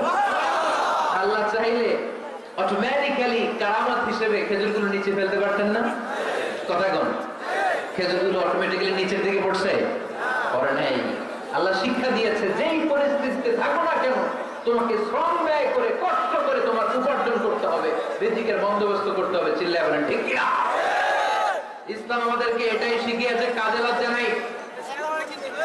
আবার বিশ্বনবী বললেন ইন কামাতিস সাআ ওয়া ফি ইয়াদি আহাদিকুম ফাসিলাতুন, তোমাদের কারো হাতে যদি একটা চারা বীজ থাকে, সে যদি দেখে কিয়ামত হতে শুরু করেছে, ফা ইন ইসতাতাআ আন ইয়াগরিসাহা ক্বাবলা আন তাকুমাস সাআ ফালইয়াগরিসহা, কারো হাতে একটা চারা বীজ নিয়ত করেছে, চারা বীজটা রোপণ করবে, ইন দা মিন টাইম দেখলো কিয়ামত হতে শুরু করেছে, বিশ্বনবী বললেন যদি তোমার সুযোগ থাকে কিয়ামত হওয়ার আগে চারা বীজটা রোপণ করে দাও। কথা বুঝতে পেরেছেন? আপনার হাতে একটা চারা বীজ, আপনি প্ল্যান করেছেন এই চারা বীজটা রোপণ করবেন, ইন দা মিন টাইম দেখলেন কি হওয়া শুরু হয়েছে, ইদা জুলজিলাতিল আরদু জিলজালাহা, দ্য বিগেস্ট আর্থকোয়েক, ভূমিকম্প শুরু হয়েছে, কিয়ামত হয়ে যাবে। বিশ্বনবী বললেন কিয়ামত হইতেছে ওদিকে, আর তোমার হাতে যদি চারা বীজ থাকে দেরি করো না, কিয়ামত তোমার কাছ পর্যন্ত আসার আগে সুযোগ পেলে চারা বীজটা রোপণ করে দাও। ইসলাম শিখিয়েছে শেষ নিঃশ্বাস পর্যন্ত তোমাকে লড়ে যেতে হবে। এই পৃথিবীতে কেউ কাউকে জায়গা করে দেয় না, জায়গা করে নিতে হবে। এই পৃথিবীটা the life is not a bed of roses, এটা ফুল বিছানো কোনো ফুল সজ্জা নয়, এটা কণ্ঠকাকীর্ণ। কেউ আপনার স্পেস করে দিবে না, কেউ আপনাকে সুযোগ করে দিবে না, কেউ আপনার জায়গা করে দিবে না, বরং আপনি জায়গা করে নিলে টাইম নিছে না। কথা বলেন? এজন্য কখনো অলসতাকে স্থান দেয়া যাবে রাসূল বাক্কালি দুকানু শয়তান, অলস মস্তিষ্ক শয়তানের আড্ডা। অলস যদি কেউ থাকে এটা টেনে বেঁধে কাজে নামাবে, পারা যাবে? আলহামদুলিল্লাহ লক্ষ্মীপুরের কোনো অলস ছেলে পেলে নাই।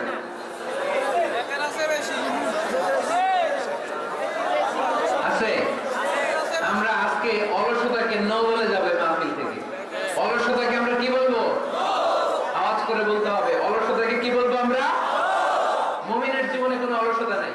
অলস হয় মুনাফিকরা, অলস হয় তারা, চিল্লায় বলতে হবে। মুমিনরা অলস হয়, অলস হয় কারা? এজন্য কোরআনে আল্লাহ এই কথাও বলে দিলেন ওয়াইদা কামু ইলাস সালাতি কামু কুসালা ইউরাউনান নাসা ওয়ালা ইয়াযকুরুনাল্লাহা ইল্লা কালিলা। সুবহানাল্লাহ পড়ে। মুনাফিকরা যখন মানুষকে দেখানোর জন্য নামাজে যায়, ওই নামাজে তাদের ইখলাস নাই, ওই নামাজের ভেতরে তাদের কোনো খুশু খুদু নাই, ওই নামাজের ভেতরে আছে শুধু অলসতা। ওই নামাজে কি আছে? কিন্তু আমরা যখন নামাজে যাই আমাদের অলসতা আছে? আমরা নামাজ পড়লে আমাদের হৃদয়টাকে সজীব করে দেয় কে? আমরা উযু করলে আমাদের মনটাকে চাঙ্গা করে দেয় কে? আমরা মসজিদে ঢুকলে হৃদয়টাকে প্রাণবন্ত করে দেয় কে? মুমিন তো নামাজে গেলে চাঙ্গা হয়, মুমিন ওযু করলে চাঙ্গা হয়। বিষ্ণু ইসা ইসলাম বললেন ইয়াকিদু শাইতানু আলা কাফিয়াতি রাসি আহাদিকুম ইদা নাম। খেয়াল করে শুনবেন লক্ষ্মীপুরের ভাইরা, চমৎকার একটা হাদিস। আমরা যখন ঘুমোতে যাই শয়তান আমাদের প্রত্যেকের মাথার পিছনে তিনটা অলসতার গিট মারে। কয়টা? আওয়াজ করে বলেন। তিনটা অলসতার গিট মারে। ইয়াকিদু শাইতানু আলা কাফিয়াতি রাসি আহাদিকুম সালাসা উকাব। তিনটা গিট মারে যখন আমরা ঘুমোতে যাই। অলসতার তিনটা গিট মেরে আমাদের কানের সামনে এসে ফিসফিস করে মন্ত্র পড়তে থাকে আলাইসা লাইলুন তাওয়িলুন ফারকুদ, আলাইসা লাইলুন তাওয়িলুন ফারকুদ। বিশাল লম্বা রাত, ঘুমাও। অনেক সময় আছে, ঘুমাও। রাত 5টা বেজে যাচ্ছে, তাহাজ্জুদের সময় শেষ হয়ে যাচ্ছে, তখনও শয়তান বলে রাত অনেক লম্বা, ঘুমাও। ফজরের সময় পার হয়ে যাচ্ছে, সূর্য উঠে যাচ্ছে, শয়তান বলে আলাইসা লাইলুন তাওয়িলুন ফারকুদ, এখন অনেক সময় আছে, লম্বা লম্বা লম্বা চওড়া রাত পড়ে আছে, তুমি ঘুমাও। বিশ্বনবী বললেন ফাইনিস্তাইকাযা ওয়া যাকারাল্লাহ ইনহাল্লাত উকদা। আমার উম্মতের কেউ যখন ঘুম থেকে জেগে ঘুম থেকে ওঠার দোয়া পড়া শুরু করে দেয়, অলসতার প্রথম গিটটা সাথে সাথে খুলে দেয় কে? আপনি ঘুম থেকে উঠেই যখন ঘুম থেকে ওঠার দোয়া করবেন, আপনার অলসতার প্রথম গিট খুলে দেয় কে? ঘুম থেকে ওঠার দোয়াটা কি? আলহামদুলিল্লাহিল্লাযী আহইয়ানা বা'দা মা আমাতানা ওয়া ইলাইহি নুশুর। প্রশংসা প্রশংসা সে আল্লাহ, যে আল্লাহ আমাদেরকে লম্বা একটা ঘুম শেষে, মৃত্যু শেষে আমাদেরকে ঘুম থেকে উঠালেন। এই দোয়াটা পড়ার সাথে সাথে শয়তান যে 3টা গিট মারছে, ওই 3টার একটা খুলে দেয় কে?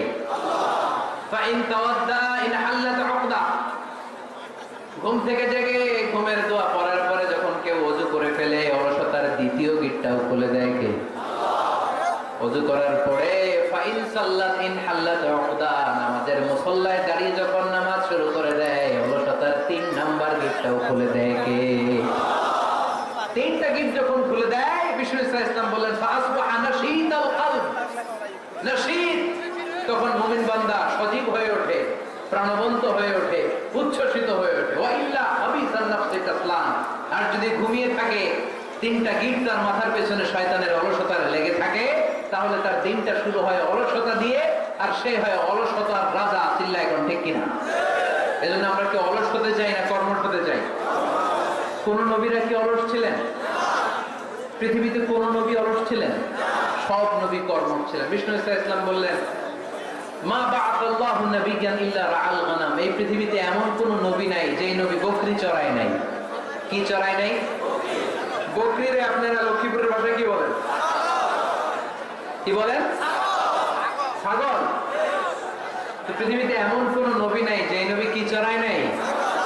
ছাগল চড়ায় নাই। সাহাবারা বললেন, ইয়া রাসূলুল্লাহ আনতা কাযালিক? আপনিও ছাগল চড়াইছেন? বিষ্ণু ইসলাম বললেন, না, আমিও ছাগল চড়িয়েছি। ওয়া ইন্নী আরআহা আলা কারারিতি আহলি মক্কা। আমি তো মক্কাবাসীদের অল্প কিছু পয়সার বিনিময়ে তাদের ছাগলগুলোকে চড়িয়ে দিতাম। সুবহানাল্লাহ পড়বেন না? বিষ্ণু ইসলাম ছাগল চড়াতেন। ছাগল চড়ানো সহজ কাজ না কঠিন কাজ? কেন কঠিন এটা? হ্যাঁ, এরা খুঁটি মারে। হ্যাঁ, কি করে? বসে থাকতে হয়। তো ছাগল যারা পালে তারা জানে ছাগল পালা কত কষ্ট। ওরে ডানে টান দিলে কই যায়? রশি ধরে বায়ে টান দিলে কই যায়? সামনে টানলে কই যায়? পিছনে টানলে কই যায়? সারা সপ্তাহ আপনি সময় পান না এটার গোসল করাবেন। ভাবলেন আজকে জুমার দিন আমি গোসল করি, এটার গোসল করাই। এটারে আপনি পুকুর ঘাটে দিবেন, টান দিতেন, ওর বাপের কিরা ও 1 ইঞ্চিও সামনে যাবে না। ঠিক কি না? এইটারা প্রাণী। আল্লাহর কি মহিমা! আল্লাহ তাআলা পৃথিবীর সবচেয়ে শ্রেষ্ঠতম মানুষদেরকে ছাগল চড়িয়ে ছেড়েছেন। ঠিক কি না? এই পৃথিবীতে এমন কোন নবী ছিল না যে নবীরা ছাগল চড়ায় নাই। আল্লাহ বোঝাতে চাইলেন ছাগল চড়ানো অনেক কষ্টের কাজ, অনেক ধৈর্যের প্রয়োজন। এখন নবীরা তোমরা ছাগল চড়াও, কিছুদিন পর ছাগলের চেয়েও টেরা জাতি মানুষ চড়াইতে হবে। মানুষের মধ্যে টেরা আছে না নাই? ভালো বললে ভালোটা বোঝে না, ডানে যেতে গেলে বায়ে যায়, বায়ে যেতে বললে ডাইনে যায়, এরকম আছে না নাই? সম্মানিত ভাইরা, সমস্ত আম্বিয়া আলাইহিmus সালাম তার কর্ম ছিলেন। সাইয়েদনা আদম আলাইহিস সালাম নিজ হাতে চারা গাছ রোপণ করে চাষাবাদের কাজ করেছেন। সুবহানাল্লাহ বলেন। সাইয়েদনা ইব্রাহিম আলাইহিস সালাম চাষাবাদের কাজ করেছেন। সাইয়েদনা দাউদ আলাইহিস সালাম নিজ হাতে যুদ্ধের জন্য যে পোশাক পরতে হয়, যেটা পরলে গায়ের মধ্যে ছুরি মারলে ঢুকে না, ওই শিরস্ত্রাণ বানিয়েছেন, নিজ হাতে তলোয়ার বানিয়েছেন। সুবহানাল্লাহ পড়েন। সাইয়েদনা মূসা আলাইহিস সালাম ছাগল চড়িয়েছেন। সাইয়েদনা মূসা আলাইহিস সালামের মেজাজ নরম না গরম? নবীদের মধ্যে সবচেয়ে বেশি মেজাজওয়ালা নবী ছিলেন মূসা আলাইহিস সালাম। উনিও 8 থেকে 10 বছর সাইয়েদনা শুআয়ব আলাইহিস সালামের এরিয়াতে ছাগল চড়িয়েছেন। চিল্লায় বলেন সুবহানাল্লাহ। এজন্য নবীরা যেহেতু কাজ করেছেন, কর্মঠ ছিলেন, আমরাও কর্মঠ হব। ঠিক কিনা? সাহাবারাও কর্মঠ ছিলেন। বিশ্বনবীর সাহাবারাও ব্যবসা করতেন। সাইয়েদনা আবু বকরের বিশাল ব্যবসা প্রতিষ্ঠান ছিল। সুবহানাল্লাহ পড়েন। আপনারা হজ উমরা করেছেন কে কে? দেখি করছেন? মাশাআল্লাহ। যারা করেন নাই আল্লাহ তাদেরকে আল্লাহর ঘর জিয়ারতের তুমি নসিব করো। বিশ্বনবীর মাকবারার সামনে দাঁড়িয়ে আমরা যেন সালাম পেশ করতে পারি, তুমি নসিব করো। বাইতুল্লাহ শরীফে এবং মসজিদ নববীতে আমরা যেন সালাত আদায় করতে পারি, আল্লাহ তুমি নসিব করো। সাইয়েদনা আবু বকর রাদিয়াল্লাহু তাআলা আনহু ব্যবসা প্রতিষ্ঠান ছিল মক্কা কাবা ঘরের পাশেই। ওনার ব্যবসা প্রতিষ্ঠানগুলো যেখানে ছিল ঠিক ওইখানেই সৌদি সরকার এখন শপিং মল বানিয়ে দিয়েছে, মসজিদ আবু বকর। মক্কা শহরের যেখানে বহিরাগতরা এসে ওখানে ছাগল, ওখানে ঘোড়া, উট এগুলো রাখতো, আস্তাবল রাখতো, ঘোড়া উট যেখানে রাখা হতো ঠিক ওই জায়গায় সৌদি সরকার পার্কিং লট বানায়, মানে যেখানে আগে সাহাবাদের ব্যবসার জায়গা ওইখানে বর্তমানে সবাই যেখানে আগের সময়কাল সাহাবারা উট আর ঘোড়া রেখে বাঁধতো ওইখানে এখন গাড়ি ঘোড়া রাখার ব্যবস্থা করা হয়েছে। সাইয়েদনা আবু বকর অনেক বড় ব্যবসায়ী ছিলেন, ওনার নিজ টাকা দিয়ে হাবাসা থেকে আসা সাইয়েদনা বেলালকে তিনি 20,000 স্বর্ণ মুদ্রা দিয়ে উমাইয়া ইবনে খালাফের কবল থেকে তিনি মুক্ত করেছেন। সাইয়েদনা উসমান যুন নূরাইন বড় ব্যবসায়ী ছিলেন, নিজের টাকা দিয়ে মদিনার মুসলমানেরা পানি খেতে পারে না, পীরে রুমা নামে একটা কুয়া ছিল, এই কুয়ার মালিক ছিল ইহুদি। মুসলমানেরা পানি খেতে গেলে এসে বকা দিত, পানি খেতে দিত না। বিশ্বনবী বললেন, আমার সাহাবীদের মধ্যে এমন কি কেউ নাই নিজের অর্থায়নে পীরে রুমা কিনে মুসলমানদেরকে দিয়ে দিবে? সাইয়েদনা উসমান যুন নূরাইন বলল, ইয়া রাসূলুল্লাহ, আপনার খেদমতে আমি হাজির। সাইয়েদনা উসমান যুন নূরাইন নিজের অর্থায়নে পীরে রুমাটা কিনে মুসলমানদের জন্য সদকা করে দিয়েছে। ব্যবসা না করলে, কর্ম না হলে, উপার্জন না হলে সৎকা করা যাবে? চিল্লায় বলেন, করা যাবে? সুনানে তিরমিজির বর্ণনা, বিষ্ণু ইসলাম মক্কা থেকে যত সাহাবারা হিজরত করে মদিনায় এসেছে, মদিনাতে কোন না কোন সাহাবার সাথে বিশ্বনবী ভ্রাতৃত্বের বন্ধনে আবদ্ধ করে দিয়েছে। সুবহানাল্লাহ বলেন। এজন্য মক্কা থেকে যারা এসেছে এদেরকে বলে মুহাজির, এদেরকে কি বলে? আর মদিনায় যারা ছিল এদেরকে বলে আনসার, এদেরকে কি বলে? আওয়াজ করে উত্তর দিবেন। মক্কা থেকে যারা এসেছে তাদের নাম, আর যারা মদিনার সাহাবী তাদের নাম আনসার। আজকে এই মাহফিলে লক্ষ্মীপুর এর বাইরে থেকে কারা কারা আসছেন দেখি?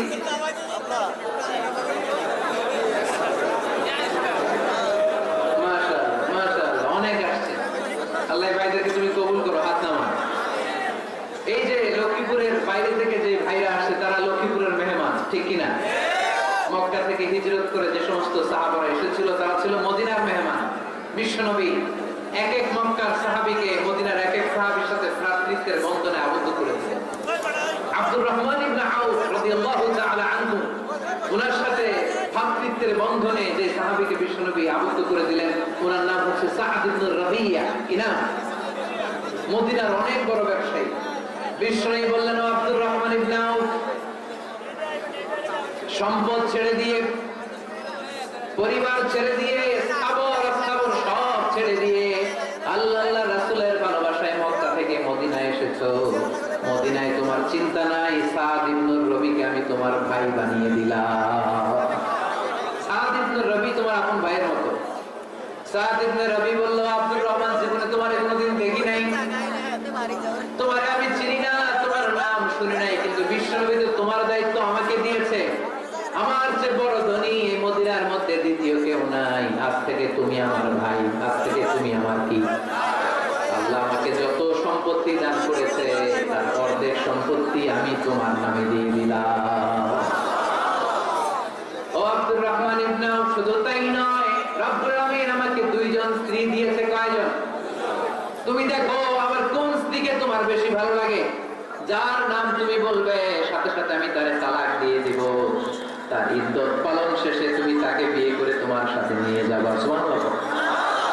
আমার নারী, বারাকাল্লাহু ফি মালিক ওয়া লি আহলিক, আল্লাহ তোমার মালেও বরকত দেয়, তোমার সম্পদেও বরকত দেয়। তুমি শুধু একটু কষ্ট করবা। কি কষ্ট? দুল্লানি আলা সুক, show me the way to the market. তুমি মদিনায় কোনো মার্কেট আছে কিনা, শপিং মল আছে কিনা, ব্যবসা প্রতিষ্ঠান আছে কিনা আমার দেখায় দাও। সুবহানাল্লাহ। আমরা হলে কি করতাম? লক্ষ্মীপুরে যারা আসছে এদের একজন যদি বলা হয়, ভাই আপনি এখান থেকে লক্ষ্মীপুরের ভাই, আমার অর্ধেক সম্পদ আপনারা দিয়ে দেব, কি করবে? পায়ের উপর পা তুলে খাবে আর বলবে, কি আনন্দ আকাশে বাতাসে, ঠিক কিনা? এরপর যদি বলি, ভাই আমার দুই বউ, যেটা সুন্দর লাগে বলেন তালাক দিয়ে দেই, নিয়ে যান, কি বলবে? কি আনন্দ আকাশে বাতাস। আল্লাহ রাসূলের সাহাবী আব্দুর রহমান ইবনে আউফ বলেন, লা হাজাতা লি ফি, আমার দরকার নাই। দুল্লানি আলা সুক, just show me the way to market, এখানে মার্কেট কই আছে দেখায় দাও। অবাক হয়ে গেলেন সাদ বিন রবি, বললেন, ও আব্দুর রহমান ইবনে আউফ, ঠিক আছে তুমি যদি নিতে না চাও তোমারে আমি জোর জবরদস্তি করব না। শুনে রাখো, মদিনাতে ইহুদিদের কয়নুকার একটা বাজার আছে। এই কথা বলার সাথে সাথে আব্দুর রহমান ইবনে আউফ চলে গেলেন। এর পরের দিন অল্প কিছু পনির আর ঘি দিয়ে ব্যবসা শুরু করলেন। পনির আর ঘিয়ের ব্যবসা করতে করতে করতে করতে ব্যবসায় তিনি এত লাভ করলেন, উনি বললেন আমি যদি কখনো মদিনার বালুর মধ্যে হাত দিতাম ওই বালুটারও সোনা বানায় দিত কে? দুল্লানি আলা সুক, লক্ষ্মীপুরের কর্মঠ যুবক ভাইরা, এই আব্দুর রহমান ইবনে আউফ আমাদের প্রেরণা। উনি অন্যের ঘরে পাড়া দিয়ে খেতে চায় নাই, আরেকজনের উপর ডিপেন্ডেন্ট বা নির্ভরশীল হতে চায় নাই। তিনি স্বাবলম্বী হওয়ার শিক্ষা লেসেন কিয়ামত পর্যন্ত গোটা বিশ্বের যুবকদের জন্য রেখে গিয়েছে। চিল্লায় বলো ঠিক কিনা? দুল্লানি আলা সুক, show me the way to market। Market কোথায় দেখাও? পনির আর ঘি নিয়ে ব্যবসা করতে করতে কয়েক মাসের ব্যবধানে ইতিহাস সাক্ষী সাইয়েদনা আব্দুর রহমান ইবনে আউফ মদিনার বিশাল বড় বিজনেস ম্যাগনেটে পরিণত হয়ে গেলেন। চিল্লায় পড়েন আল্লাহু আকবার। এজন্য ব্যবসার ভিতরে বরকত ঢুকিয়ে দিয়েছে কে? বিশ্বনবী বললেন আত-তাজিরা সাদুকাল মিন মা'আন নাবিয়্যিন ওয়া সিদ্দীকিন ওয়া শুহাদা'i ওয়াস সালিহিন। আমানতদার ব্যবসায়ী তারা সাধারণ কোনো মানুষ নয়, কিয়ামতের দিন নবীদের সাথে হাসর হয়ে যাবে। আপনারা যারা ব্যবসা করেন এটা সাধারণ বিষয় নয়। বিশ্বনবী সাল্লাল্লাহু আলাইহি ওয়াসাল্লাম নিজেও ব্যবসায়ী ছিলেন। ওনার জীবনের প্রথমে তিনি খাদিজা রাদিয়াল্লাহু তাআলা আনহার ব্যবসার স্টাফ হয়ে কাজ শুরু করেছেন, এখন নিজে ব্যবসা শুরু করেছেন। এরপরে খাদিজাতুল কুবরা রাদিয়াল্লাহু তাআলা আনহা সব সম্পত্তি বিয়ের পরে বিশ্বনবীর পায়ের সামনে ঢেলে দিয়েছেন। বললেন ইয়া রাসূলুল্লাহ, এই সম্পদ আমি আপনাকে দিয়ে দিই, আপনি ইচ্ছামতো দিনের প্রয়োজনে খরচ করেন। সুবহানাল্লাহ পড়েন। এজন্য বিশ্বনবী ইসলাম আমাদের জন্য উপমা, আব্দুর রহমান ইবনে আউফ আমাদের জন্য উপমা। যারা ব্যবসা করে তারা বিশ্বনবী ইসলামের সুন্নাহ পালন করছে। আত-তাজির আস-সাদুক আল-আমিন, বিষ্ণু বললেন সত্যবাদী আমানতদার ব্যবসায়ী, যে ব্যবসা করতে যে মিথ্যা কথা বলে না। অনেক ব্যবসায়ীরা আছে পণ্য চালানোর জন্য মিথ্যা কথা বলে আর কখন কাটে, আছে না নাই? এমনটা করা যাবে? সকালবেলা স্ত্রীরা বলে এই গরুগুলা বিক্রি করবো, তুই একটা দাম কর। কখন স্ত্রীরা শিখাই দিচ্ছে এই গরুর দাম তুই 40,000। তো বউ বলে ঠিক আছে দাম করলাম 40,000। এরপরে বাজারে যখন গরু বিক্রি করতে যায় একজন যখন বলে যে ভাই এটা 30,000 টাকা দিয়ে কিনবো, ভাই আল্লাহর কসম সকালে একজন 40,000 দাম করেছে আমি দেই না। আছে না নাই? কৌশল করে গৌরে শিখাইছে সকালে দাম তো 40,000। তো বাজারে সকালে একজন দাম করছে, দাম করে বলছে 40,000 দেই না, আমাদের 30,000 কেমনে দেই? এরকম টাকায় যাচ্ছে না নাই? আলহামদুলিল্লাহ লক্ষ্মীপুরে এরকম লোকজন নাই। আরে নাই, আমি কই নাই, এরা কই আছে। লক্ষ্মীপুরের মানুষ খুব ধার্মিক, আমি জানি। লক্ষ্মীপুর, নোয়াখালী, ফেনী এই বেল্টের লোকজন খুব আল্লাহওয়ালা। এদের মধ্যে আল্লাহওয়ালার সংখ্যা বেশি, এখানে আলেম ওলামা বেশি, এখানে মসজিদ মাদ্রাসা বেশি। এই জন্য এই জেলাগুলোতে আল্লাহর রহমত বেশি। আল্লাহ তুমি এই জেলার ছেলেপেলেদেরকে, এই জেলার লোকদেরকে তুমি কবুল করো, মা বোনদেরকে তুমি কবুল করো। সম্মানিত ভাইরা, এজন্য আজকের মাহফিল থেকে আমরা যেটা শিখলাম সেটা হচ্ছে পরিশ্রমে কোন লজ্জা আছে? আমরা কাজ করে খাবো, ঠিক কিনা? Never under estimate any job. যুবক ভাইরা, লক্ষ্মীপুরের যুবক ছেলেরা শুনতেছ? এরকম আওয়াজ করতে হবে, কান খাড়া করে শুনুন। Never under estimate any job. কোন চাকরিকে ছোট করে দেখা যাবে না। whether it's small or big, you don't care. এটা কেয়ার করা যাবে না। ছোট্ট চাকরি পাইলে ঢুকে যাবা, বড় অফার আসলে পরে ঢুকবা।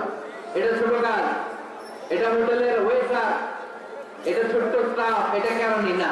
কাজ কাজই, কাজের মধ্যে কোনো ছোট বড় নেই। খেটে খাওয়া মানুষকে বিশ্বনবী অনেক সম্মান করতেন।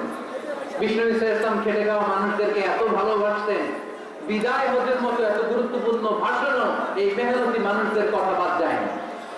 সুবহানাল্লাহ বলবেন না? দিনটা ছিল জুমাবার। বিশ্বনবী সাল্লাল্লাহু আলাইহি ওয়াসাল্লাম আরাফাতের ময়দানে দাঁড়িয়ে ঐতিহাসিক একটা ভাষণ দিলেন। এই ভাষণের নাম হলো বিদায় হজের ভাষণ। এই বিদায় হজের ভাষণেও খেটে খাওয়া মানুষের কথা বিশ্বনবী বাদ দেয় না। বিশ্বনবী বলেছেন আরিফাকুম আরিকাতুন, খবরদার অধীনস্থ কর্মচারীদের সাথে খারাপ আচরণ করো না। আতঈমুহুম মিম্মা তাকুলুন ওয়াকসুহুম মিম্মা তালবিসুন, খবরদার মনে রেখো তোমরা যা খাবে তোমাদের অধীনস্থ কর্মচারীদেরও তা খাওয়াবে, তোমরা যা পড়বে তাদেরও তা পড়াবে। বিশ্বনবী শেষ নিঃশ্বাস ত্যাগ করে যাওয়ার আগে যেই কয়েকটা কথা বলেছিলেন তার মধ্যে মেহনতি মানুষদের জন্য কথা আছে নাই? বিষ্ণু ইসলাম যখন শেষ নিঃশ্বাস ত্যাগ করবেন তিনি বলেছিলেন আসসালাত আসসালাত, উম্মতেরা নামাজ নামাজ নামাজ ছেড়ে দিও না, নামাজ তরক করো না, নামাজ কাজা করো না। আর বলেছিলেন ওমা মালাকাত আইমানুকুম, অধীনস্থ কর্মচারীদের সাথে খবরদার খারাপ আচরণ করো না। যারা কর্মচারীদের সাথে খারাপ আচরণ করে, যারা মানুষের কাছ থেকে শ্রম নিয়ে কাজ করিয়ে টাকা দেয় না, কিয়ামতের দিন তাদের বিরুদ্ধে মামলা দায়ের করবে কে? কে করবে? হাদিসে কুদসি সাক্ষী বিষ্ণু ইসলাম বলেন, আল্লাহ তাআলা ফরমান আনা খাসমুহুম সালাসাতুন আনা খাসমুহুম ইয়াউমাল কিয়ামাহ। তিন শ্রেণীর ব্যক্তির বিরুদ্ধে আল্লাহ বলেন আমি নিজেই কিয়ামতের দিন মামলা দায়ের করব। I will be against them in the day of judgment. Three categories of people I will be against them in the day of judgment. তিন শ্রেণীর লোক কিয়ামতের দিন তারা ছাড় পাবে না। আল্লাহ বলেন আমি নিজেই তাদের বিরুদ্ধে মামলা দায়ের করব। এর মধ্যে এক শ্রেণীর লোক হচ্ছে রাজুলুন ইস্তাআজারা জিরান ফাসতাউযা মিনহু ওয়া লাম ইয়াতি আজরা, একজন শ্রমিক ভাড়া করে তার কাছ থেকে কাজ নিয়েছে কিন্তু তার পারিশ্রমিক আদায় করে নেই। এরকম আছে না নেই? দাপট দেখায়, দাপট দেখায় ইউনিভার্সিটির ক্যান্টিনগুলোতে। ইউনিভার্সিটির ক্যান্টিনে যে খায় মগর বিল দেয় না, এরকম ডাকায় যাচ্ছে না নেই? চায়ের দোকানে চা খেয়ে আগে পরে দিব, বিল দেয় না, আছে না নেই? দোকানে যে পণ্য কিনে বিল দেয় না, তো পরে দিব, আছে না নেই? কিয়ামতের দিন আল্লাহ করে মাস্তানি ছুটাবে, চিল্লা এখন ঠিক না? আনা খাসমুহুম, আমি নিজেই তাদের বিরুদ্ধে মামলা দায়ের করব। কথাটা কার? এজন্য বিশ্বনবী বললেন খবরদার মেহনতি মানুষ, খেটে খাওয়া মানুষ, এদের দোয়া কবুল হয়ে যায়। আতুল আজিরা আজরাহু ক্বাবলা আন ইয়াজিফা আরাকুহু, খবরদার বিশ্বনবী বললেন শ্রমিকের ঘাম শুকিয়ে যাওয়ার আগে তাদের পারিশ্রমিক মিটিয়ে দাও। বিশ্বনবীর বিখ্যাত হাদিস আতুল আজিরা আজরাহু ক্বাবলা আন ইয়াজিফা আরাকুহু, শ্রমিকের ঘাম মাটিতে লাগার আগে, শুকিয়ে যাওয়ার আগে তাদের পারিশ্রমিক মিটিয়ে দাও। কেননা তারা যদি বদদোয়া করে তোমার জীবনকে জাহান্নাম বানিয়ে দিবে কে?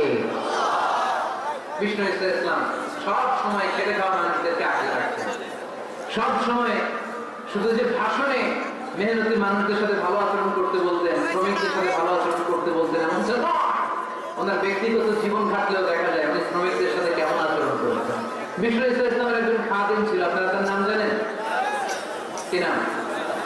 সবাই বলেন আনাস। আওয়াজ করে বলেন বিষ্ণুনবীর খাদেমের নাম। নামটা কেমন লাগে? ভালো লাগে? ছেলে বলে রাখবেন তো? রাখবেন? অনেকে আমার জিজ্ঞেস করেছে আমার একটা ছেলের নাম বলে দেন। এই এলাকা যদি কারো সম্ভাব্য আগন্তুক 2 মাস পরেই ছেলে পৃথিবীতে আসবে, এর নাম রাখবেন আনাস। নাম কি রাখবেন? খাদিম রাসূলুল্লাহ, আল্লাহ রাসূল সাল্লাল্লাহু আলাইহি ওয়াসাল্লামের খাদেম। এই খাদেমের কাছ থেকে একটু শুনেন না মালিক কেমন ছিল, শুনবেন নাকি কষ্ট হচ্ছে? সম্মানিত ভাইরা খেয়াল রাখবেন, কোন পীর সাহেবের ব্যাপারে যদি আপনি রিপোর্ট চান পীর সাহেবের বউয়ের কাছ থেকে শুনবেন। কথা কয় না? বোঝে নাই বোধ হয়। একজন পীর সাহেব হুজুর উনি কেমন, রিপোর্ট নেবেন কার কাছ থেকে? কার কাছ থেকে? বউয়ের কাছ। একজন বড় সাহেব, বড় নেতা, তার ব্যাপারে যদি রিপোর্ট পেতে চান আমি কয়েকটা জায়গা বলে এই জায়গাগুলো থেকে রিপোর্ট নেবেন। 1 নাম্বার তার ড্রাইভার, 1 নাম্বার। 2 নাম্বার তার বাড়ির দারোয়ান, 2 নাম্বার। 3 নাম্বার তার খাদেম, 3 নাম্বার। 4 নাম্বার তার ঘরের কাজের মেয়ে, 4 নাম্বার। এদের কাছ থেকে আসল রিপোর্ট পাওয়া যায়, ঠিক কিনা? এবার বিশ্বনবীর ব্যাপারে বিশ্বনবীর খাদেম কি বলে শুনবেন? বুঝে নাই বোধ হয়। বিশ্বনবীর ব্যাপারে বিশ্বনবীর খাদেম কি কমেন্টস করছে শুনতে চান? খাদেমের নাম আরো জোরে বলতে হবে। আনাস রাদিয়াল্লাহু তাআলা, আনাস রাদিয়াল্লাহু তাআলা আনহু বলেন বিশ্বনবী যখন মক্কা থেকে মদিনায় হিজরত করে আসলেন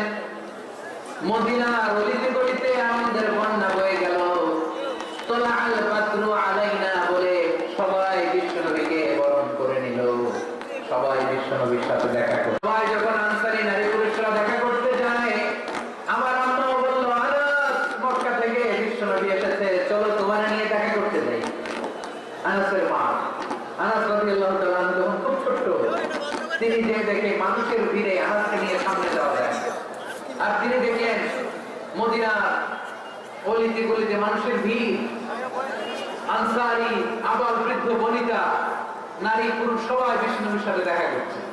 আর যারাই দেখা করছে হাতে কোনো না কোনো হাদিয়া নিয়ে বিষ্ণুনবীর সাথে দেখা করছে। সুবহানাল্লাহ বলেন না? আনসারি যত সাহাবারা বিষ্ণুনবীর সাথে দেখা করতে এসেছে কি নিয়ে আসছে? কথা কয় না? তাহা দাও, তাহাব্বু, হাদিয়া দাও, একে অপরকে হাদিয়া দাও। তোমাদের মধ্যে ভালোবাসার বন্ধনকে বাড়িয়ে দিবে কে? আনাসের মা বললেন, আমি মানুষ ধাক্কাতে ধাক্কাতে বিশ্বনবীর সামনে পর্যন্ত গেলাম, যে দেখি সবাই বিশ্বনবীর হাদিয়া দেয়। আমি বিশ্বনবীর সামনে যে কাঁদো করে বললাম, ইয়া রাসূলুল্লাহ, ইয়া হাবিবাল্লাহ, লাম ইউলকি রাজুলুন ওয়ালা ইমরাআতুন মিনাল আনসার ইল্লা ক্বাদ আসহাফাকা বিতুহফা।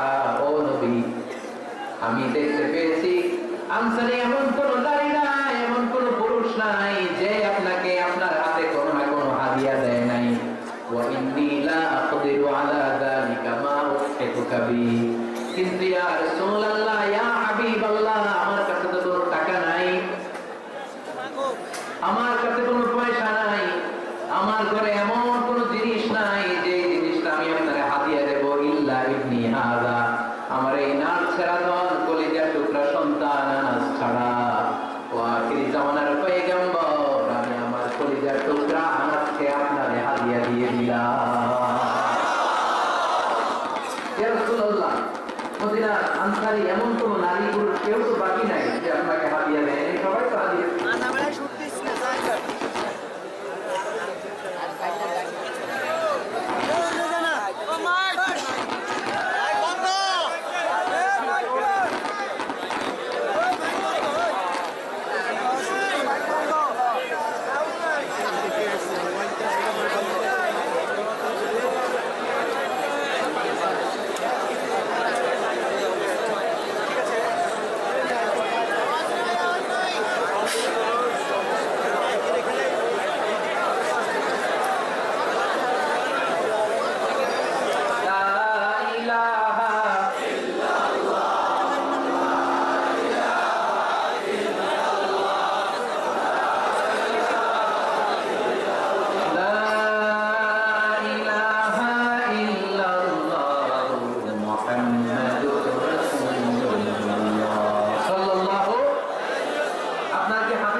কিন্তু আমার তো হাদিয়া দেওয়ার মতো কিছু নাই, আমার এই কলিজার টুকরা আনাস ছাড়া। কি আর আমি করবো? আমার কলিজার টুকরা আনাসকে আমি আপনার দরবারে হাদিয়া দিয়ে দিলাম। ইয়া রাসূলুল্লাহ, আমার ছেলেটারে আপনারা হাদিয়া দিলাম। উদাহারা ইয়াখদুমু কামা বাদালাক, আপনার যেই কাজ লাগবে, যেই খেদমতের প্রয়োজন, আপনারা এই খেদমত করবে। ও নবী, আমি জানি আনাস আপনার বেশি খেদমত করতে পারবে না। আনাস আপনার মেসওয়াক এনে দিবে, ওযুর পানি এনে দিবে, জুব্বা লাগলে জুব্বাটা এনে দিবে, ছোটখাটো কাজ করে আপনার সাহায্য করবে। আমার কলিজার টুকরা সন্তানকে চিরকালের জন্য আমি আপনারে হাদিয়া দিয়ে দিলাম।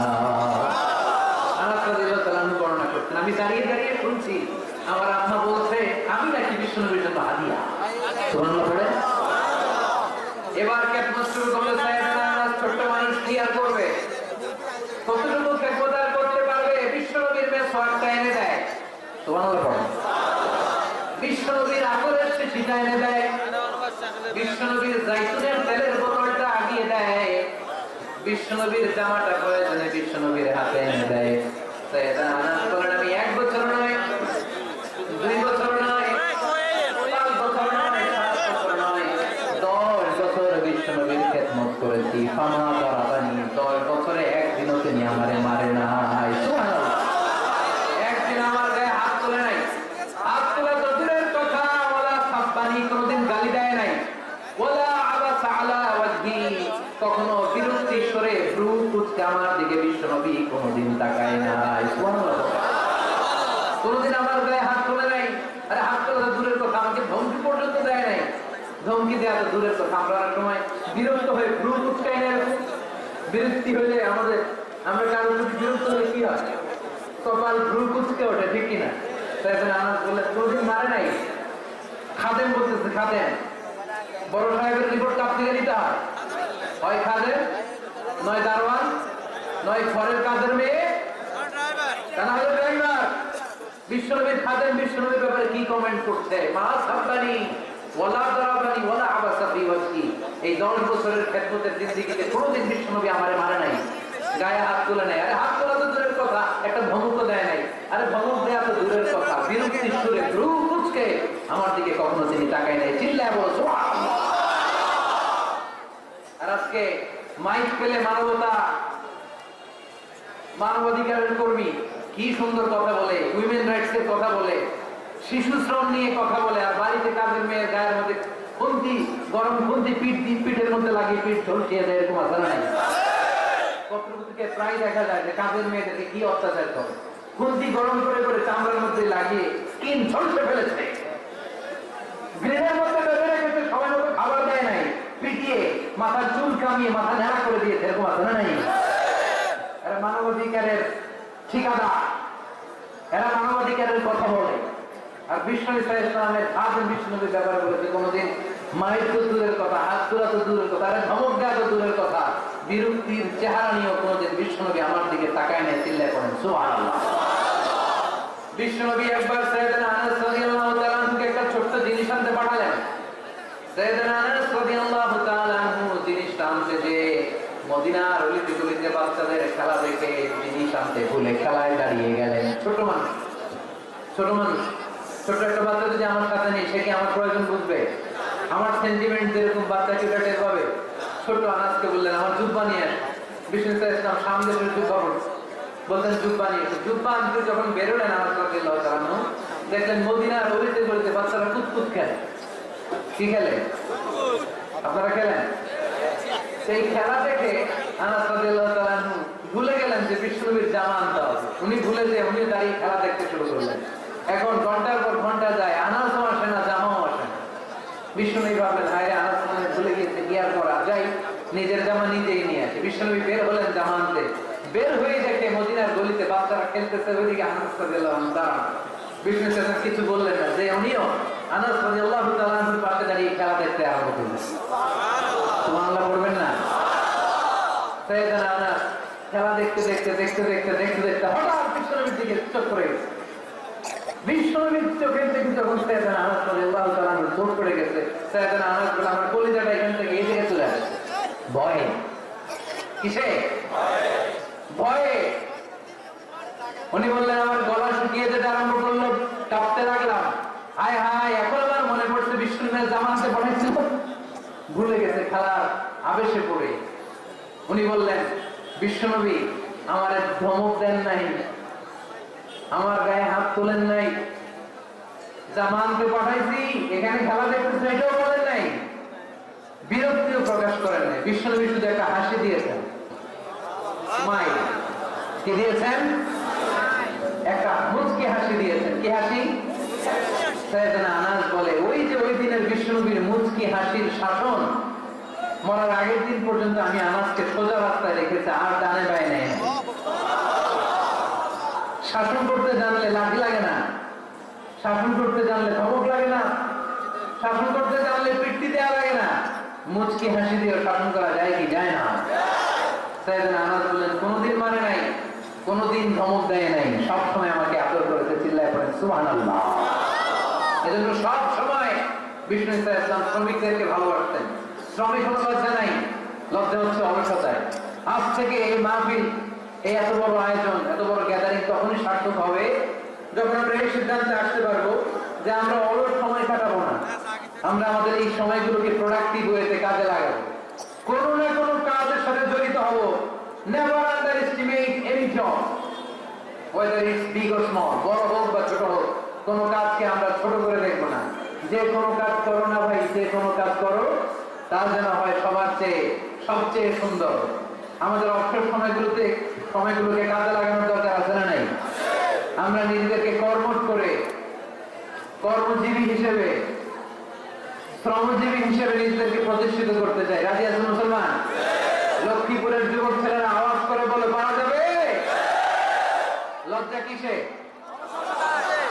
লজ্জা কিসে? অনেকে টাঙ্গি মারে, এদিক সেদিক ঘুরে আর বলে আমার আব্বা চেয়ারম্যান।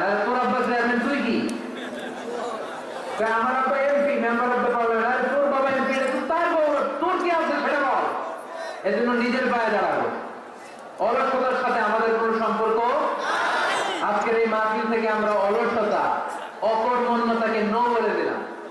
অলসতাকে আমরা কি বললাম? আরো জোরে বলতে হবে, অলসতাকে কি বলবো? আর সবসময় কর্মঠ থাকবো, এনার্জেটিক থাকবো, নিজের পায়ে দাঁড়াবো, আইডিয়া জেনারেট করবো, এন্টারপ্রেনার হওয়ার চেষ্টা করবো, নতুন নতুন উদ্যোক্তা হওয়ার মাধ্যমে আমরা আমাদের নিজেদের ভাগ্য পরিবর্তনের চেষ্টা করবো। কারণ আল্লাহ বলেছেন, ইন্নাল্লাহা লা ইউগাইয়িরু মা বিকাওমিন হাত্তা ইউগাইয়িরু মা বিআনফুসিহিম। আল্লাহ তাআলা ততক্ষণ পর্যন্ত কোন জাতির ভাগ্যের চাকার পরিবর্তন করে না যতক্ষণ পর্যন্ত ওই জাতি নিজে নিজের ভাগ্যের চাকা পরিবর্তন করতে না চায়। চিল্লায় এখন ঠিক কিনা? লাকাদ খালাকনাল ইনসানা ফি কাবাদ। আমি মানব জাতিকে কষ্ট সহিষ্ণু আর কর্ম সহিষ্ণু করে তৈরি করেছি। স্রষ্টা আমাদেরকে সৃষ্টি করে এক সংগ্রামে ঢেলে দিয়েছে। এখানে সংগ্রাম না করলে বেঁচে থাকা যায়? আমাদের সংগ্রামটা শুরু হয়েছে যখন আমরা মায়ের পেট থেকে বেরিয়েছি, ঠিক কিনা? একটা বাবার স্পার্মের মধ্যে 2 কোটি যদি শুক্রাণু না থাকে সেখান থেকে সন্তান হয় না। তার মানে এই 2 কোটি শুক্রাণুর মধ্য থেকে আপনি একজন সফল মানুষ, যিনি বাকি 2 কোটির মধ্যে থেকে সব শুক্রাণুগুলোকে হারিয়ে আপনি সফল হতে পেরেছেন। সেখান থেকে দুনিয়ার বুকে আপনি যখন এসেছেন আপনাকে সংগ্রাম করে আসতে হয়েছে। যারা সিজারের মাধ্যমে পৃথিবীতে আসে তাদের এই সংগ্রামটা থাকে না, কিন্তু যারা নর্মাল প্রসেসে পৃথিবীতে আসে তাদের প্রচন্ড সংগ্রাম করে প্রচন্ড চাপা খেয়ে পৃথিবীতে আসতে হয়, ঠিক কিনা? কারণ আমাদের সাইজ ছিল অনেক বড়। আমাদের মায়ের যে অঙ্গটা দিয়ে আমরা পৃথিবীতে আসবো ওই জায়গাটা ছিল খুবই সরু। আমাকে সংগ্রাম করে, আমাকে যুদ্ধ করে, আমার নিজের অস্তিত্বের প্রমাণ দিয়ে চিৎকার করে পৃথিবীতে আসতে হয়েছে। চিল্লায় বলো ঠিক কিনা? এজন্য এই পৃথিবীর বুকে আমরা যতদিন থাকবো সংগ্রাম করে বাঁচতে হবে, ঠিক কিনা? পরিশ্রমে লজ্জা আছে? লজ্জা কিসে? মনে থাকবে লক্ষ্মীপুরের ছেলেরা যে আয়াত দিয়ে শুরু করেছি সে আয়াত দিয়ে শেষ করছি। যখন সালাতের সময় হয় মসজিদে যাবো, আর সালাত যখন শেষ হয় তখন মসজিদের বাইরে আমরা কাজে নেমে পড়বো। রাজি আছি তো? فإذا قضيت الصلاة فانتشروا في الأرض وابتغوا من فضل الله واذكروا الله كثيرا لعلكم تفلحون। যখন তোমাদের সালাত শেষ হয়ে যায় তখন তোমরা কর্মস্থলে ছড়িয়ে পড়ো, আল্লাহর রিজিক তালাশ করো, তাহলে তোমাদেরকে সফল বানাবে কে? আল্লাহ আমাদের সবাইকে কথাগুলো বুঝাও, আমল করার তৌফিক দান করুন। আমরা পড়ি আমিন। সুবহানাকাল্লাহুম্মা ওয়া বিহামদিকা আশহাদু আল্লা ইলাহা ইল্লা আনতা